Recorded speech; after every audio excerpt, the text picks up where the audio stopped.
जिन्होंने कहा है कि इन्हें ओपीएम की खेती करने के लिए लाया गया, तो लाए गए आदमी आज 80 लाख कैसे हैं झारखंड में और पूरे छोटा नागपुर के पठार में। तो उस समय तो बिहार अलग था, न झारखंड अलग था। तो क्या ओपीएम की खेती करने के लिए 40,000 गांव बनाए गए थे?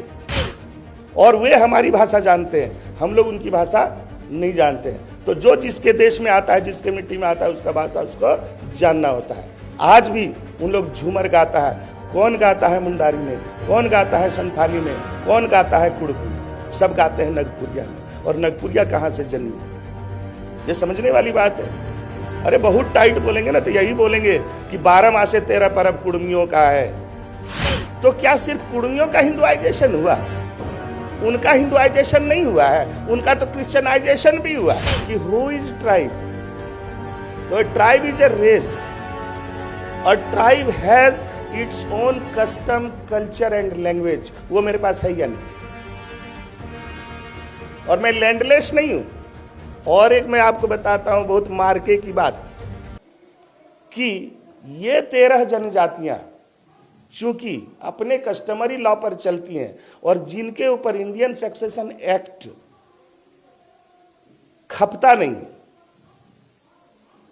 मैंने मैच नहीं करता इनके नियम के साथ में, इसलिए इनको उस कानून से मुक्त किया जाता है, एग्जेम्प्ट किया जाता है। तो उस कानून से मैं भी मुक्त हुआ, वे लोग भी मुक्त हुए। यानी आज उन लोगों के ऊपर इंडियन सक्सेशन एक्ट लागू नहीं है तो मेरे ऊपर भी इंडियन सक्सेशन एक्ट लागू नहीं है। उसके ऊपर हिंदू विवाह अधिनियम लागू नहीं है तो मेरे ऊपर भी हिंदू विवाह अधिनियम नहीं लागू नहीं है। वो किसी रिलीजन में नहीं थे तो मैं भी किसी रिलीजन में नहीं था। यानी we are not in any religion, we are guided by only customs. तो ये कस्टमरी लोग कौन थे? क्योंकि उनका अपना हजारों साल का इतिहास था। यहाँ पर आप सोच सकते हैं सर कि कुड़मी लोग जो बसे हुए हैं यहाँ पर, उत्तर में पारसनाथ, दक्षिण में मयूरभंज, पूरब में मेदिनीपुर और पश्चिम में सरगुजा तक। तो आज जो हमारा इस पूरे क्षेत्र में, ये छोटा नागपुर का पठार है, पूरा बंगाल के ही अंदर में था। उस समय ना बिहार था, ना उड़ीसा था, न झारखंड था। और वहां पर इसका सेटलमेंट है एक आइसोलेटेड एरिया में। और ये 2 करोड़ लोग आज हैं, इनकी जनसंख्या 2 करोड़ से ऊपर है और ये सभी गांवों में वास करते हैं। अगर 500 से 700 का एवरेज अगर एक गांव में इनका पॉपुलेशन है तो इनके पास 40,000 से अधिक गांव है। और इन्हें अगर कोई कहे कि ये माइग्रेंट है तो उन्हें क्या कहा जाएगा? इसका जवाब था। तो क्या ओपीएम की खेती करने के लिए 40,000 गांव बनाए गए थे? और वो गांव क्या वो बना के दिया था? और या आज कुड़मियों के पास जो जमीनें हैं, वो जमीन क्या उन्होंने किसी से छीन के प्राप्त किया या जंगल को काट के प्राप्त किया? तो जिन लोगों ने जंगल को काटा, जंगल को काट के खेती लायक खेत बनाए और गांव बसाए, तो इतना गांव क्या 200 साल में बन गया? और हमारी पॉपुलेशन इतनी बढ़ गई और उनकी घट गई। और यदि वे हमें कहीं से लाए तो यहाँ मेरी भाषा कुड़माली क्या 200 साल में जन्म गई? और हम अगर कहीं से आए, किसी अलग नस्ल के थे, तो कोई एक पार्ट ही माइग्रेट करता है, पूरा का पूरा माइग्रेट नहीं करता है। ये बात समझने की है। और कानून फिर हमको बराबर जगह दे रहा है। कानून तो हमको सीएनटी एक्ट में रखा, उनको भी सीएनटी एक्ट में रखा, हमको भी इंडियन सक्सेशन एक्ट से बाहर किया, उनको भी इंडियन सक्सेशन एक्ट से बाहर किया। और वे हमारी भाषा जानते हैं, हम लोग उनकी भाषा नहीं जानते हैं। तो जो जिसके देश में आता है, जिसके मिट्टी में आता है, उसका भाषा उसको जानना होता है। आज भी उन लोग झूमर गाता है, कौन गाता है मुंडारी में, कौन गाता है संथाली में, कौन गाता है कुड़क में, सब गाते हैं नगपुरिया में। और नगपुरिया कहाँ से जन्मी, ये समझने वाली बात है। अरे बहुत टाइट बोलेंगे ना तो यही बोलेंगे कि 12 मासे 13 परब कुड़मियों का है।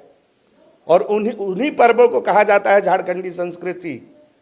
और अगर हम दूसरे भाषा से, दूसरे जगह से आए, जब हिंदुआइजेशन पर जाइएगा तो क्या सिर्फ कुड़मियों का हिंदुआइजेशन हुआ? उनका हिंदुआइजेशन नहीं हुआ है, उनका तो क्रिश्चियनाइजेशन भी हुआ है। हम कहते हैं अगर हमारे 3 लोग पैता पहन लिए, सूता बांध लिए, तो क्या उनका नस्ल बदल गया? A tribe is a race. Always go to the definition कि हु इज ट्राइब। तो a tribe is a race. A tribe has its own custom, culture and language. वो मेरे पास है या नहीं है? और मैं लैंडलेस नहीं हूं। और एक मैं आपको बताता हूं बहुत मार्के की बात। जितने भी देशी धान हैं, आप उनके क्षेत्रों में जाकर पूछिएगा। 2014 का रिसर्च है बिरसा एग्रीकल्चर यूनिवर्सिटी का, कि कौन से रीजनल धान लगाते हैं वे लोग। वहां 200 धान का नाम है सर, और वो सारे के सारे नाम कुड़माली में है। तो कुड़मी अगर ओपियम का खेती करता तो वो 200 धान जो बिरसा एग्रीकल्चर यूनिवर्सिटी रिसर्च करके निकाला है 2014 में, अधिसूचित क्षेत्र में, शेड्यूल एरिया में, उरांव है, मुंडा है, संथाल है, और वे लोग इस धान को लगाते हैं और बोलते हैं कि ये देशी धान है, लेकिन उसका नाम तो मेरे भाषा में है, कुड़माली में है, खैरका खोची। खैरका का मतलब आप नहीं समझ सकते। खैरका माने होता है वो जो बांस की लंबी सी होती है। खोची जिसका कि खोच लगता है। तो ये खैरका खोची किसकी भाषा है? और तुम खैरका खोची लगाते हो, तो वहां दोष है। तो जो जिसका, अरे कुड़मी तो जन्मजात धान कृषक रहा है। इसका प्रूफ यह है कि उसके जो 12 मासे 13 परब है वो धान चक्र आधारित है। धान का फेज जैसे जैसे बदलता है उसी फेज के अनुसार उसके परब है। जो रोहन में आप बीज डालें वो आषाढ़ में जाके रोपने लायक होगा, उस समय एक परब होता है। रोपने के बाद जब वो किशोरावस्था में होता है तब करम होता है। जब वो गर्भावस्था में पहुंच जाता है तो जीतिया होता है। जब वो परिपक्व अवस्था में पहुंचता है उस समय दशई कहते हैं। दशई मतलब जो धान की बाली होती है ऊपर से 10 कलियों में चावल आ जाए। भाषा उसकी अपनी है, संस्कृति उसकी अपनी है, उसके अपने 13 देवी देवता हैं। बाघुत कुदरा, दुआरसिनी, चेड़ी गोसाई, डीनी माय, बड़ो पहाड़, चांदराय, गोरैया, सूरज महाराय, गांव ग्राम, महामाय, रंगाहाड़ी, रंगबुड़ी और भूत पीड़ा। उसके अपने 13 देवता हैं और 13 परब है। जो अखाइन यात्रा 15 जनवरी से शुरू होता है, जिस दिन हम लोग पहली बार हल जोतते हैं, वहीं पर हम लोग कहते हैं अखाइन यात्रा, आखाइन यात्रा। इसका पूरा सिस्टम है सर, अपना लैंग्वेज सिस्टम है, अपना गॉड सिस्टम है। और जितने को इसने गॉड माना है वे सारी प्राकृतिक शक्तियां हैं। बाघुत कुदरा जो मैं बोला वो उत्तर पश्चिम कोना, जिसको भंडार कोण कहा जाता है, जहां से काले बादल गरजते हुए आते हैं और खूब पानी बरसता है, उस देवता को हम देवैता हम लोग बोलते हैं, देने वाला। यानी जो धान का वृद्धि कराएगा वही मेरा देवता है। उसके बाद जो दुआरसिनी है उसका दूसरा नाम है बानसिनी।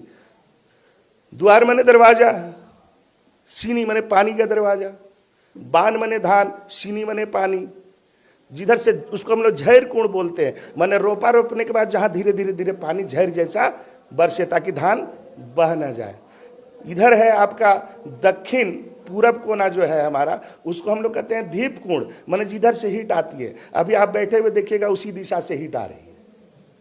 उसके बाद है हमारा पूरब उत्तर कोना, उसको हम लोग कहते हैं डीनी कुंड, माने धान का कुंड। जब ये 2 कोने से पानी नहीं बरसता है तो उधर से बंगाल की खाड़ी की पानी आती है जो 3 दिन 5 दिन 7 दिन तक लगातार बरसता है। उस समय हम लोग धान रोप लेते हैं। बड़ो पहाड़ है, वहां से हमको बहुत फायदा है। वो देवैता है, हमको देता है, उसकी पूजा हम करते हैं। उसका गौरैया है, माने वो शक्ति जो हमारे गोवंश को बढ़ाती है। उसके बाद है गांव ग्राम है, वो हमारा पुरखा थान है। उसके बाद महामाय है, महामाय माने धरती मैया।